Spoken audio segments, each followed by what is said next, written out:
Okay, hello and welcome back to what was Ask ByteTree, and today we're talking about the Saylor versus Giustra debate analysis with Charlie Morris, our resident gold expert and Bitcoin expert. In fact, two in one. Charlie, how are you doing today?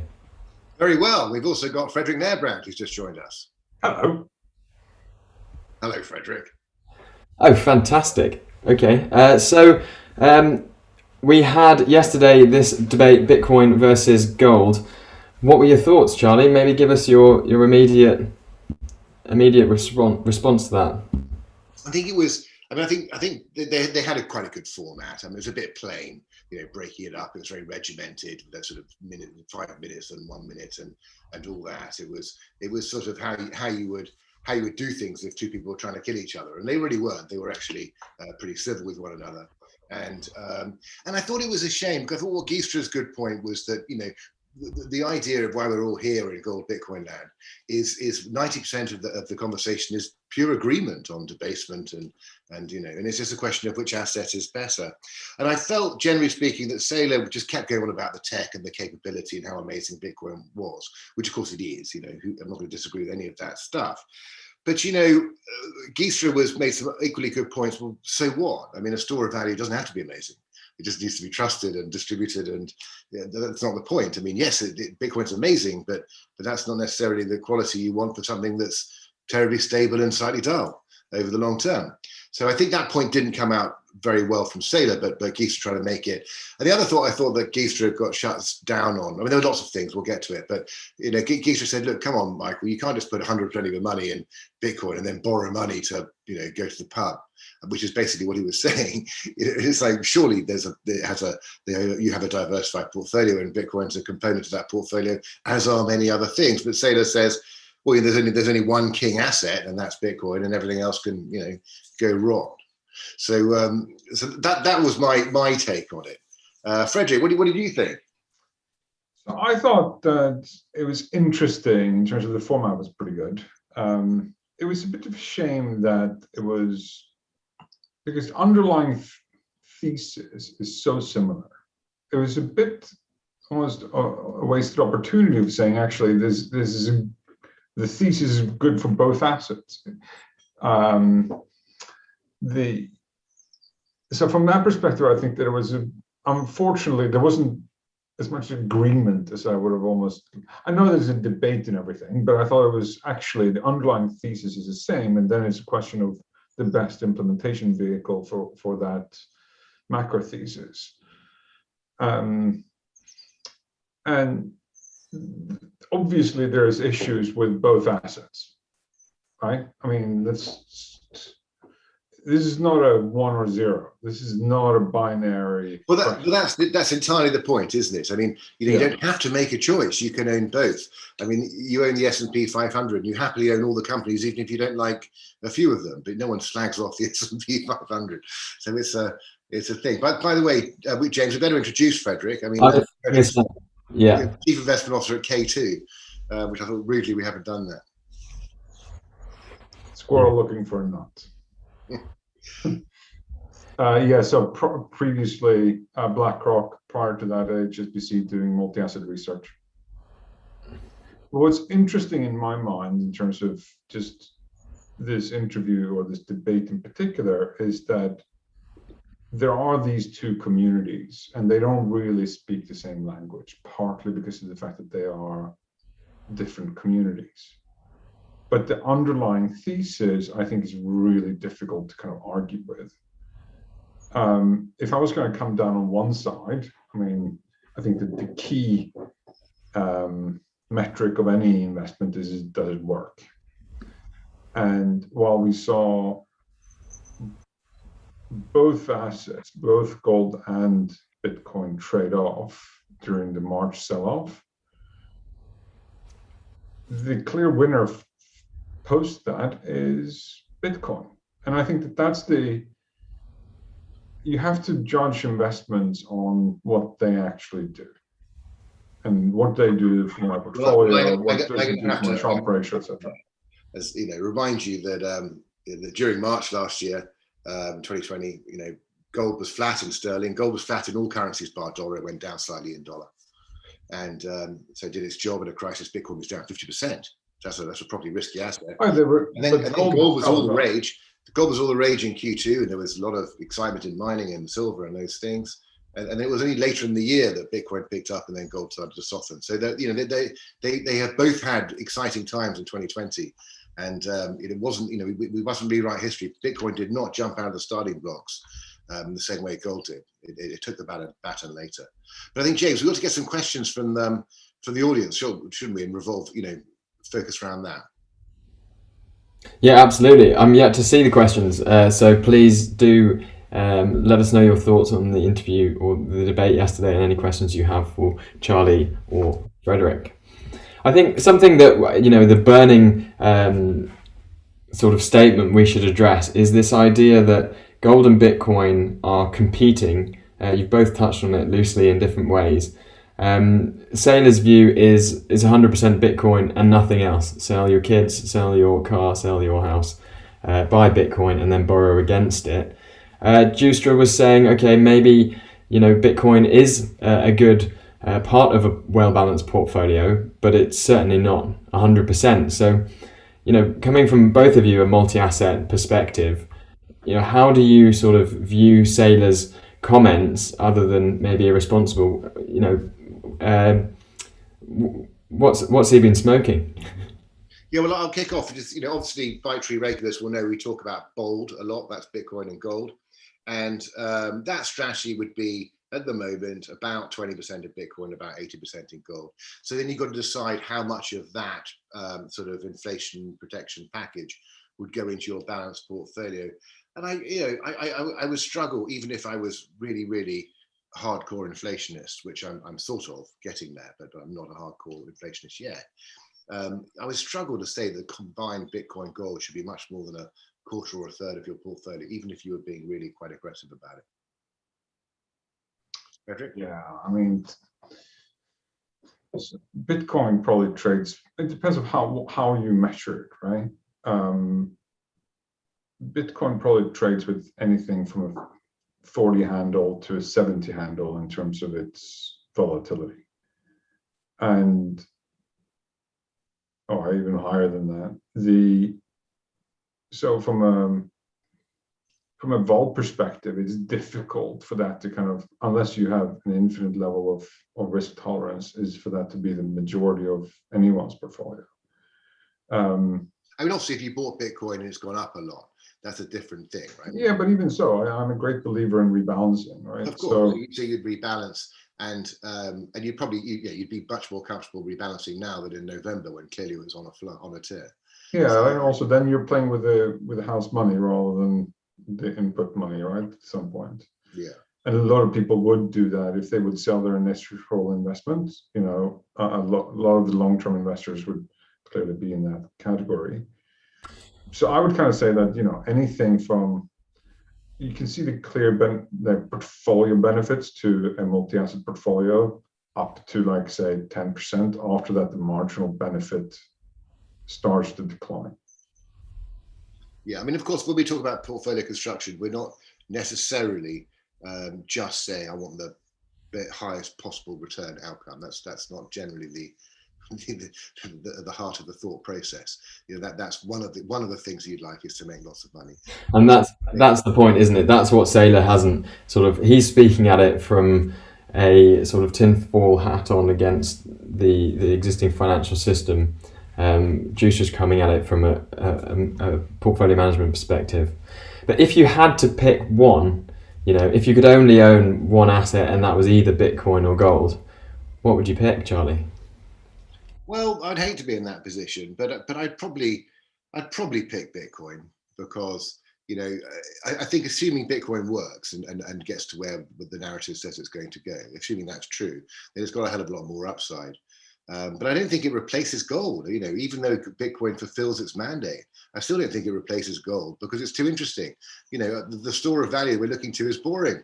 You know, gold, ladies and gentlemen, is a little bit dull, and it looks nice, but it's a little bit of a dull asset, and that's how it's supposed to be. You're not going to get the 1/3 of the world's gold owned by central banks, they're not going to get rid of it. And of course, if they tried, the price would be zero in a heartbeat, like it was in 1999 when the European banks were selling gold. I mean, okay, it didn't go to zero, but it may as well have been. I mean, 255 per ounce was pretty low. So no one can exit now. You've got to keep the belief system going in these things, because as soon as people say, well, actually it's over, they go straight down. Now gold has not gone straight down. I mean, it's still up, isn't it? It's still elevated. It's still at a multi-year high, and was an all-time high in the summer, and no doubt it'll be an all-time high in the next few months. Now we've had this little correction, dipping, but you expect that an asset that's worth 12 trillion compared to Bitcoin 1 trillion, I mean, of course it's going to rise more slowly. Charlie, I'm just going to pause you there because we've got a couple of questions have come in. Fredrik, I'm going to ask you the same question I just asked Charlie when we get our next lull in questions. But yesterday, Saylor's, one of his points about gold was that it can be confiscated, about the gold market being somewhat overstated through ETFs or different instruments, and generally saying that the quality of gold, as in terms of the counterparty risk, is higher than Bitcoin, where you can hold your own keys, you can validate that your balance is what it is, and at any time on the network. What are your views on that, about gold being confiscatable? Well, it takes more people to guard gold than it does to guard Bitcoin, right? It sure does. There's more people guarding gold than there's people guarding Bitcoin. That's I think is a ultimately. There aren't many people guarding gold. There's a lot of steel. There's a lot of armed guard, titanium, and that sort of thing. Yeah, there's a lot of security around that, right? Yeah, but I think the point is that you have to put into that category. Yeah, we're going to play tennis one at a time, I think. Yeah. But if you have your Bitcoin in a sort of officially recognized place, like Coinbase, that's just come to market, for example, then I guess it's in a position where it probably can be confiscated by the government. Whereas if it's in a private wallet, then it can't be confiscated by the government. If they know you have Bitcoin, then perhaps they can send you to jail. But with gold, it's the same sort of thing, in the sense that if you have gold with a bank or with an ETF or something, I guess they can confiscate it. But if you have it buried in the garden in coin form, it's the equivalent of having it in your own private wallet. So I think the argument's the same. Is yours official or unofficial? I would say that Bitcoin probably has an advantage in that sense, that the private wallet and the sort of legitimate, not that it's illegitimate, but the sort of public pool of Bitcoin can communicate with each other easily. Whereas in gold, they can't. The gold in your garden buried underground, and the gold in the financial system in London in the LBMA network, they can't talk to each other. So I guess that is one huge advantage that Bitcoin would have over gold. I would agree with that. Both assets have issues in terms of governance. There's overhang. You've seen more confiscation of gold than you've seen of Bitcoin. But obviously there are risks to Bitcoin that it will be outlawed in one way or another by market players or by governments. And I think that's probably the argument that I'm most concerned with when I think about cryptocurrencies as a whole. Mm-hmm. Okay, let's move on to our next question, which is around the flow of profits or let's say funds from Bitcoin into gold. When Bitcoin's on a mighty bull run at the moment, as we know, it's cyclical, like everything else. When we do start to enter into the next bear market, do we think that people will move profits from Bitcoin into gold? And maybe just before that, do we think that the flow at the moment, with Bitcoin performing so well and gold having a slightly trickier start to the year, that there have been funds flowing from gold into Bitcoin? Yes, I think this is a story that's certainly been true in the first quarter, to some extent in the last quarter of 2020. And we have seen the gold funds lose about $40 billion in value. But some of that was because the price came back, the price is up a little bit, and some of that was physical sale of the metal. And so they are different things. And about half of the money, by money leaving the vault, about half of it's gone to Bitcoin. And I've written before, I think it's circumstantial evidence, but it is a sort of puppy sitting next to a pile of poo, isn't it? You did it, didn't you? So you kind of you assume that they have something in common, and they are linked. And I think it's inevitable the money will flow back. But certainly, what's happening today, or the last 6 weeks, is that the gold flows really have stabilized. And these are we should tell people, by the way, that on the ByteTree Asset Management website, we now track and publish the gold flows, which I think is one of the only places you could do that in the world other than a Bloomberg terminal. Yeah, so if you just go to ByteTreeAM.com, under our data, you can look at gold flows and also Charlie Morris's gold valuation fair value model. So, Fredrik, do you think that there is a two-way street flows between Bitcoin and gold? Based on the circumstantial evidence that money's gone out of gold into Bitcoin, could it come back in the future? Listen, I think that it's clear that, first of all, momentum is almost like thermal law of dynamics in terms of investments. Right? Momentum works. People buy things because prices go up. And fine, that may or may not change, but I think it's worthwhile to come back to the thesis of why this is working, is that we've seen the largest increase of monetary base known to man, or at least recently, in terms of the of the monetary base growing to such an extent in the developed world. So how do you offset that? I mean, no other asset has been able to kind of offset that other than Bitcoin and a few other cryptocurrencies. So I think from a flow perspective, at least in the near term, I would expect that flow to be positive in the case of Bitcoin, and probably negative in the case of gold. And that probably answers the question that you asked Charlie before, is that, like, if you really have to pick one of these assets, I think you have to pick Bitcoin. But I think it's also part of an overall portfolio. Now, just like Charlie, I wouldn't want to have one or the other. I think that it's a question of what's the relative weighting between the two. And I can see that from a portfolio construction perspective, Bitcoin has much better impact in terms of the Sharpe ratio than what gold does. I think you can make that argument in terms of its ability and its empirical ability to offset that debasement factor that has happened.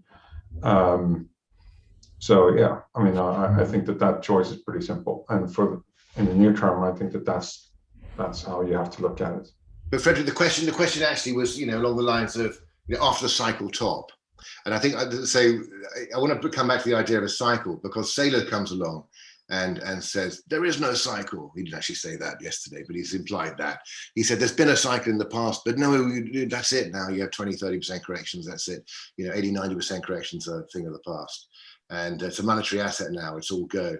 And I'd like to believe that. I think a lot of people do believe that, which is probably why we have had this sort of. There's been no correction, no meaningful correction this year, when you might have expected one given the action in Q4 last year. Do you think the cycle's dead? Do you think Bitcoin's now a stable asset? I think volatility has dropped, but I think the underlying cycle, I come back to the macro thesis, is that it will die down in the event that you see less money printing and less monetary accommodation to the extent that we've seen that today. And then you have to ask yourself, do you think that central banks are done in terms of debasing currencies? Or do you think that they will continue? And I made this comment after QE1, this is not going to be QE1 or QE2, it's just going to be QEN. And I still stand by that view, that you're still looking at an environment where central banks are going to be increasingly more activist in terms of their monetary policy. Interventionist. And as long as that's the case, I don't think that the cycle or the underlying thesis is still supportive. Once that turns, then we can have that conversation. Well, as I've said before, if you have the hard money moment, the equivalent of 1982 when Paul Volcker comes along and says enough of this central bank nonsense, then I think both gold and Bitcoin are in trouble. But until that point, there's a tailwind for these sorts of things. But even then, gold, if you go back to the 1970s, Bitcoin has never been tested in an inflationary environment. So it's all narrative. And gold has. And it still had nasty corrections in the 70s, despite having a fantastic decade. So there's no such thing as plain sailing in financial markets, even if you're in the right place at the right time. Yeah, obviously. We haven't seen massive inflation, and I'm probably more skeptical about the long-term pickup of inflation than you might be. But either way, we're seeing a huge debasement, and as long as people are kind of experiencing that debasement, you want to own things with limited supply.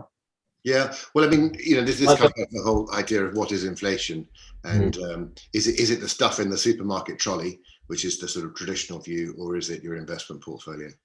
And these are completely different ways of looking at it. And really, the last 10 years, 20 years has really been more about the portfolio, particularly the last post-2008 environment. That's much more of the this brings us in. Can I just jump in and just want to guide us back to a little bit towards the debate, which was, you're talking about something with limited supply. So really core concept there is hard money, Austrian economics. If you haven't read Safedine Amos's book, The Bitcoin Standard, it is very good at explaining that frame, or giving that framing of Bitcoin as a hard asset. Which is harder, Bitcoin or gold? Well, this is the supply. So he had 6 categories in the thing, didn't he? And I think that's what you're getting at. Absolutely, yeah. And on the supply side, they're the same. I think this idea that one's harder because it's got slightly less new supply than the other. It doesn't make any difference. The stock to flow thing, I've always said it's complete nonsense, and it is. At the extreme at the other end. Let me explain that. Clarify that point. When you've got a stock like natural gas, a commodity like natural gas, where you've got 3 weeks supply above ground, if you're lucky, you're basically using it. And as a result of that, the price is very volatile. Changes in supply, changes in demand have a huge impact. And guess what? The volatility of natural gas is over 50%. Most volatile commodity of the mainstream commodities out there. When you have something like gold, where you've got a huge stock, you've got the lowest volatility commodity, because actually, if the miners stop mining, it doesn't make much difference. It makes a bit of difference, but not a lot of difference. And if they doubled their mining, it wouldn't make that much difference. The point is, when the new supply is sort of very small, and it's 2% or less, then they both have low supply, and therefore it becomes irrelevant.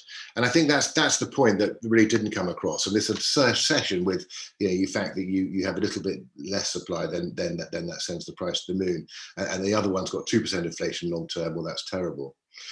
Also, Saylor sort of thinks that the gold mining thing is going to be much bigger than it actually is. The World Gold Council claims that there's 200,000 tons of gold in the world, and there's only 50,000 tons yet to be mined. Yeah, that's it. So, what do I mean, million tons? No, 1,000 tons. And there's only 50,000 tons to be mined in the future. So, both of them have extremely low supply rates, new supply rates, and therefore both of them are hard assets, basically. Yeah, I'd agree with that. It's like questioning like which one is the most hard-boiled egg. Well, they're both hard-boiled eggs, right? So yeah, well, one of them could be so boiled it turns grey. It's the demand side. It's the demand side that matters, because the supply side's the same. We know it's the same because Satoshi Nakamoto designed them to be the same. Yeah. No, Giustra made a really interesting point quite early on, which was, that there is that underlying utility for gold in the jewelry market that is, hard baked into cultures like in India and the Middle East, where people are gifting gold, every generation for certain events. So, and he said to Saylor, "You obviously don't understand India." Do you think that's a fair comment? Playing on that idea that gold does have real utility. It's enough to have a constant demand in the future beyond just as a store of value. It's a massive. I've given some points to Bitcoin on some things, but this is massively points to gold, right? You've got a value buyer. Gold has a value buyer. Bitcoin could only dream of having one. When the price of gold goes down, the jewelers come in. And Saylor in previous interviews, not in the interview yesterday, so I apologize for being off topic to your earlier point, but he has said he's been dismissive of jewelry being a store of value because he thinks you pay a premium. You buy $1,000 ring that's got $100 of gold. Well, maybe in America, maybe in billionaire land you do. In Dubai or in India or in Hong Kong and these sort of places, you basically buy jewelry with a very small premium on the weight of the metal you buy. And they just made it convenient through history for ladies to walk around showing off their wealth and wearing their wealth. And I think that's quite a novel solution. So I don't think you should be dismissive about jewelry at all. And the other value buyer is the central banks, who are very strong. When the price of gold's low, the emerging market central banks are very interested because they know there's another crisis coming at some time, and they want to take advantage of that. And Bitcoin doesn't yet have a value buyer. So that if it did, then the volatility of Bitcoin would come right down. Now, the only thing I would add to that is that there are parts of the blockchain that has never really transacted. And if any one of that were to come into the open market again, that would probably start to have a negative impact. So the supply side is, if anything, is probably more unknown for the Bitcoin than it is for gold. But that's also that's any asset that will have a risk. But I would kind of say that that's an overhang to Bitcoin, which you don't really have in gold to the same extent. Yeah. So again, ByteTree.com data live. How many coins have never seen the market? 1.5 million. Most of them Satoshis. Most of them mined in 2009. And any day we could wake up and the whole lot could just be dumped on the market. So gold doesn't have that risk. I suppose it does have that risk because some people seem to think a meteorite made of gold is going to hit the earth at some point. Mm-hmm. I guess if it hits the ocean, it's still disappeared. But if it hits the land, then maybe we'll all go chasing after it with a chisel. Can we just touch back on that point about gold has a value buyer? Really important point. But does Bitcoin have a path to a value buyer in the future? Maybe not now, but what does that look like for Bitcoin as a network? Well, it does if there's a utility. If Bitcoin delivers on this promised utility with all the various layers and it's at the heart of the system and all that stuff, then definitely there's a value buyer. But without the utility, it isn't. And Giustra made the point that this whole HODL movement smells like a pyramid scheme, not a Ponzi scheme. No one said Ponzi scheme. That's ridiculous, and it can't possibly be that. But pyramid, the idea that you just buy it and the price goes up, is a pyramid scheme. Yeah, and I was always bullish on Bitcoin because it had utility and people were going to use it and transact with it and exchange value around the world and all those sorts of good things. But the whole notion of just buying it because it's there makes me, doesn't sit well with me. I find it very uncomfortable. Yeah, I'd agree with that. And actually, some years ago, Charlie and I were having lunch in London, and he was kind enough to give me £5 worth of Bitcoin, which I've subsequently lost because I changed my mobile phone. But at the time, I remember that I could kind of go and use that and buy things in London, and that was kind of the promise. That promise, if hasn't really come to fruition. It's difficult for me to go down and buy a cup of coffee with Bitcoin today. Well, that's the currency. I think that, I said Bitcoin's not a currency about 7 years ago. Saylor said it yesterday. It's an asset. It's not a currency; it's an asset. I can't believe some people are still crapping on about it being a currency. Yeah, obviously not. Well, it's more than a currency, and it's more than an asset. Because you've got the network that acts as the payment rail, And if you have service providers that can hedge your exposure to the price, then it's not a currency as such, but it's a way of paying people. And if you look at BitPay being increasingly used by merchants to accept Bitcoin, I can't remember who the latest was, but then you've got the likes of PayPal and Venmo, integrating crypto, so people can spend it. It doesn't mean that things will be priced in Bitcoin. God forbid, they would be very volatile prices, but they can be bought with Bitcoin, even if that doesn't involve the recipient receiving Bitcoin, but the sender can spend Bitcoin and buy something in dollars. Well, James, your favorite metric, I'm just looking at it now, the average fee. What do you think the average fee is? I haven't looked at this for a few days. Well, I think it's about $12. It's $51. $50? $51 is the average fee at the moment. It's mind-blowing. So your cup of coffee is $3 plus $51. It's $54. Yeah, well, that's a no-brainer. Yeah. That's starting to become the problem. Well, it works as a payment system for larger transactions. It doesn't work for smaller transactions. Well, he's saying he sort of makes the point that a transaction fee is more like a vaulting fee. Think of it as the utility of moving your gold from one vault to another. Compared to that, it's cheap. That's the argument. But when the miners don't get paid in Bitcoin, which is basically in Bitcoin as opposed to fees, which is basically in 10 years' time that it becomes vast majority becomes fees.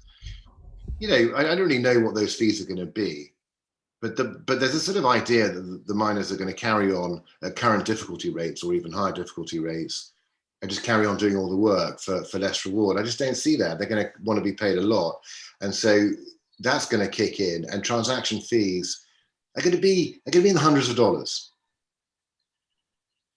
However you cut it, you're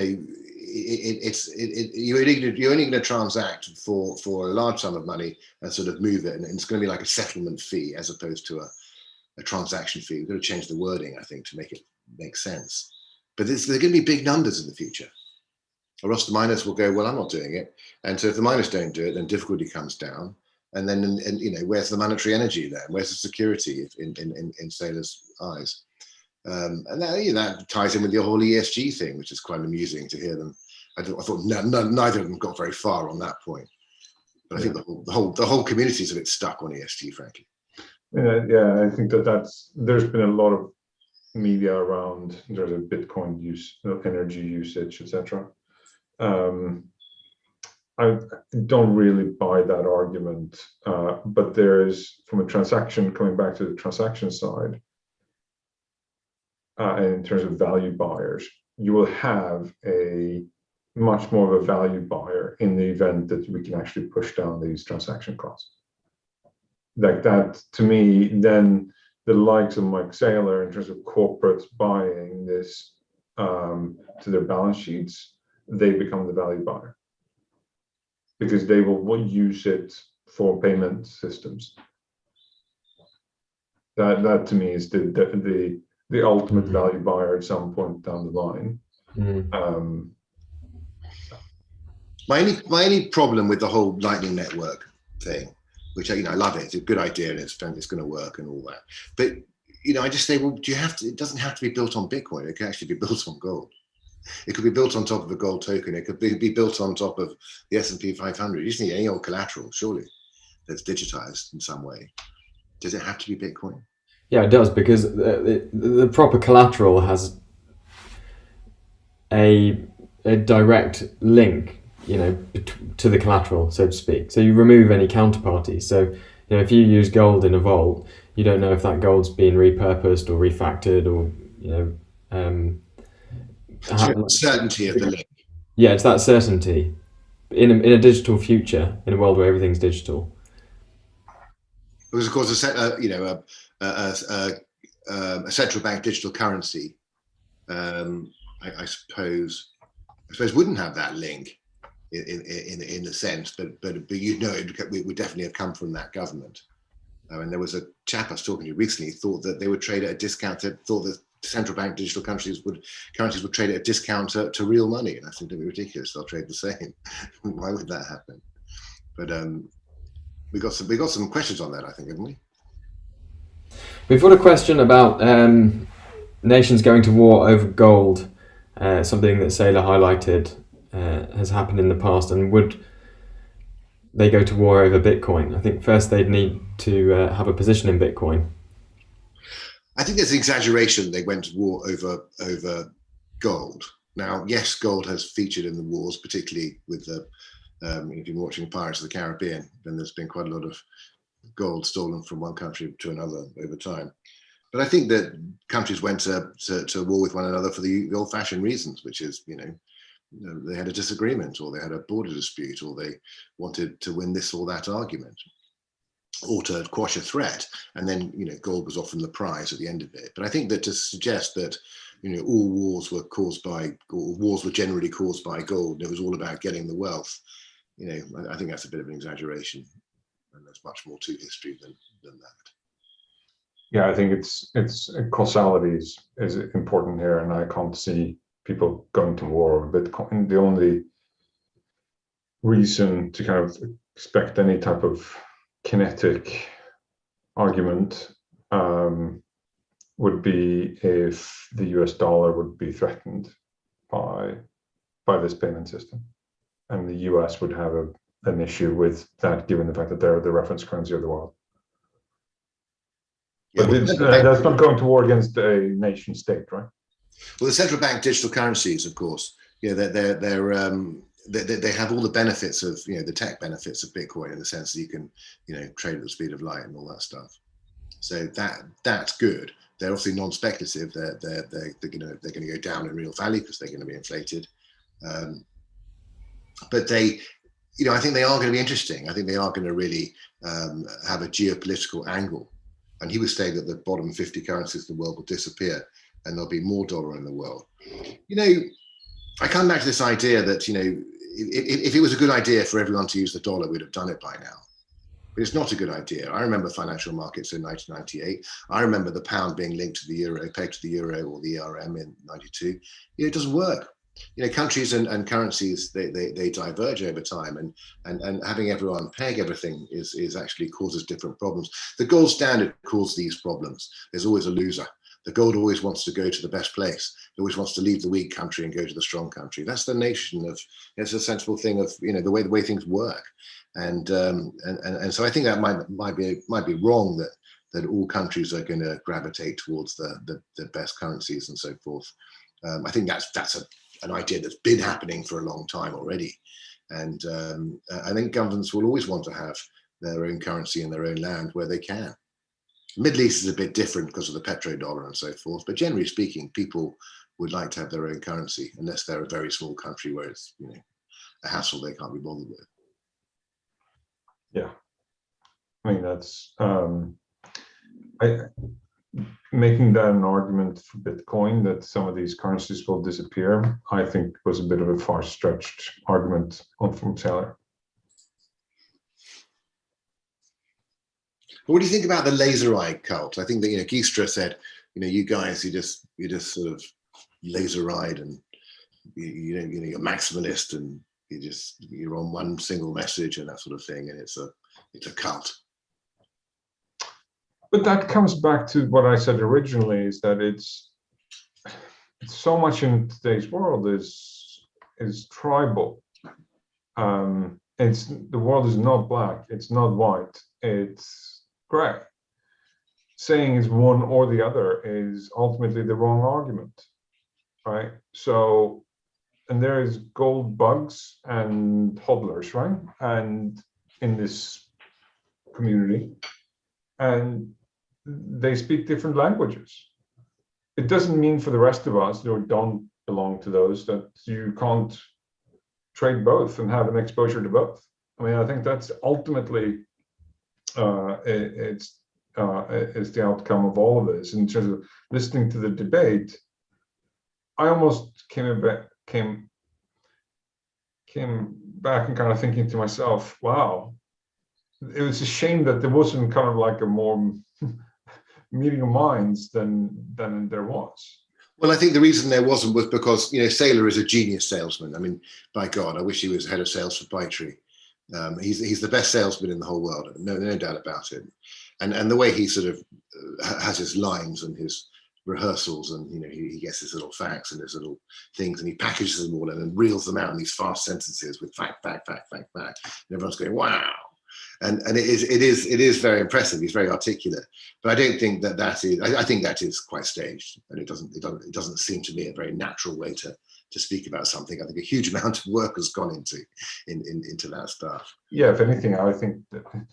Yeah, I mean, I think it's not just Saylor. I think there was both of them in terms of sticking to their guns of saying no, it's just gold or it's just Bitcoin. Yeah, I mean, my criticism of the thing was that Saylor just says Bitcoin's great, which I agree with him, but at no point was he answering any of the questions or any of the issues, and just this whole world is Bitcoin and Bitcoin only, and everything else is ridiculous and crap. I just find that a bit strange, and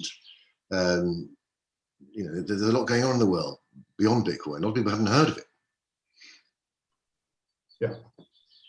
Yeah. I mean, it's interesting that it's so binary. That was my biggest takeaway, is that there are such strongly held views on either side, and it's not just from the two of them. I think it's from a lot of commentators and investors, is that there is this hatred or love for either asset.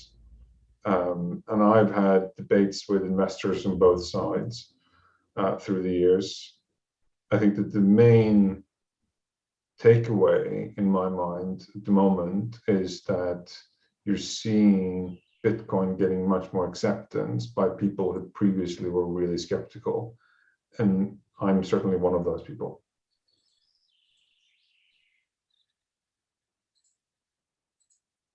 Okay, brilliant, guys. I think we've run a little over what we planned to, so we can wrap up there. Guys, if you've enjoyed watching today, then please do give us a thumbs up. It helps us get that video out there so more people can enjoy it. And also, if you want to keep receiving great content from ByteTree, you can check us out at bytetree.com. You can also subscribe to the channel below, and you can find our asset management business at ByteTreeAM.com. I want to thank Charlie Morris and of course Fredrik Nerbrand for joining us today, and we look forward to seeing you again next time. Thank you. Thank you so much, James, Charlie. Pleasure.